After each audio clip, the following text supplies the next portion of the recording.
Namaste friends, and welcome to Ayurvedic Lifestyle Tips with Lala. In today's episode we'll be talking about chromotherapy, also called color therapy.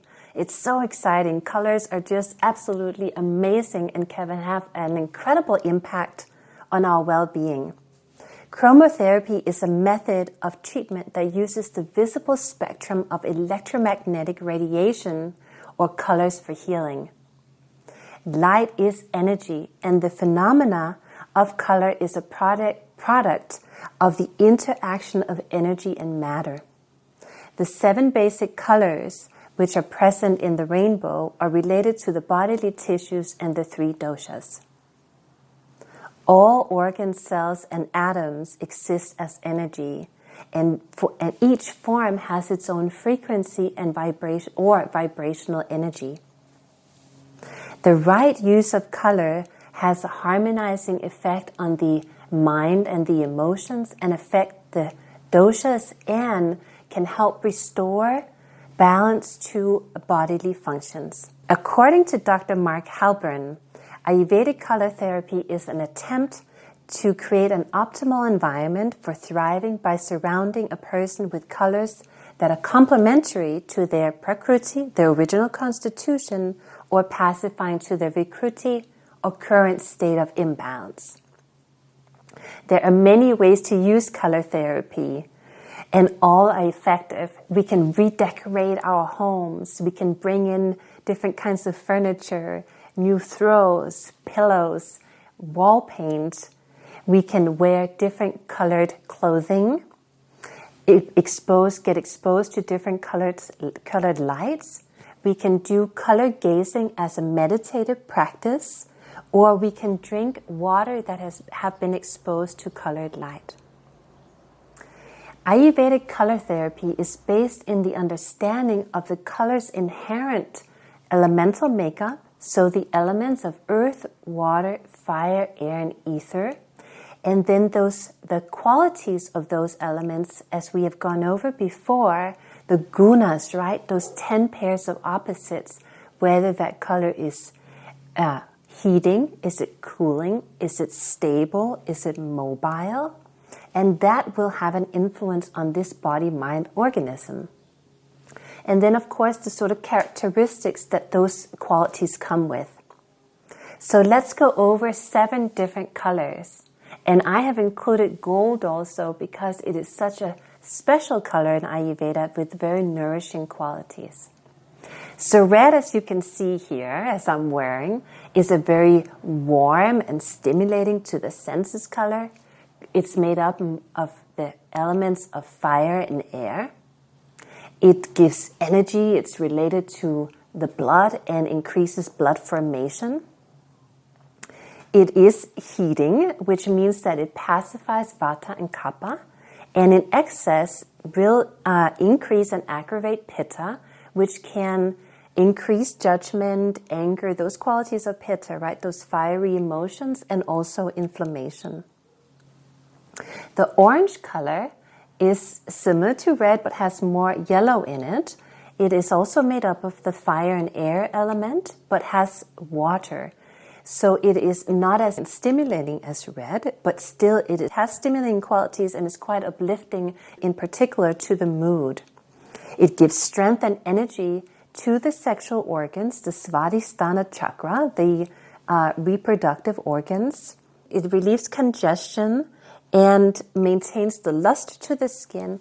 However, because of its warming quality, it can aggravate pitta. Yellow is made up of fire, ether, air, and water. It's also warm. It stimulates understanding and intelligence. It pacifies excess vata and kapha.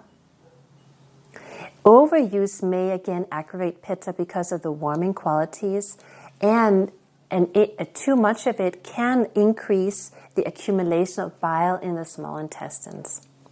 It does have sattvic qualities, which means that it influences the mind and body in a peaceful and harmonious way. Gold, this wonderful rich color, is made up of fire, water, and earth. As we can see here, the water and earth elements, we do know, right, if we think about those, they do have nourishment, they've got some grounding, some stability in them. So taking in those qualities of the gold color will also bring that into our being, be nourishing and grounding. It is building to the immune system. It builds ojas, which in Ayurveda translates to our immunity, this container of well-being. It increases clarity and awareness. It is the only color that builds ojas. So that is a good thing to just keep note of. The green color is made up of air, water with some fire. It's more neutral.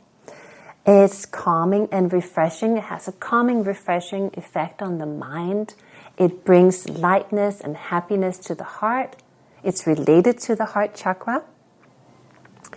It's also very soothing to the emotions and pacifying to vata and kapha, and also to some extent to pitta, depending on the hue and the depth of the green color, whether it has more yellow or more blue in it. Green also is a sattvic color. Green has this really interesting affinity for the medas dhatu, the fat tissue, where it can modulate if you have too much medas dhatu, carrying too much weight.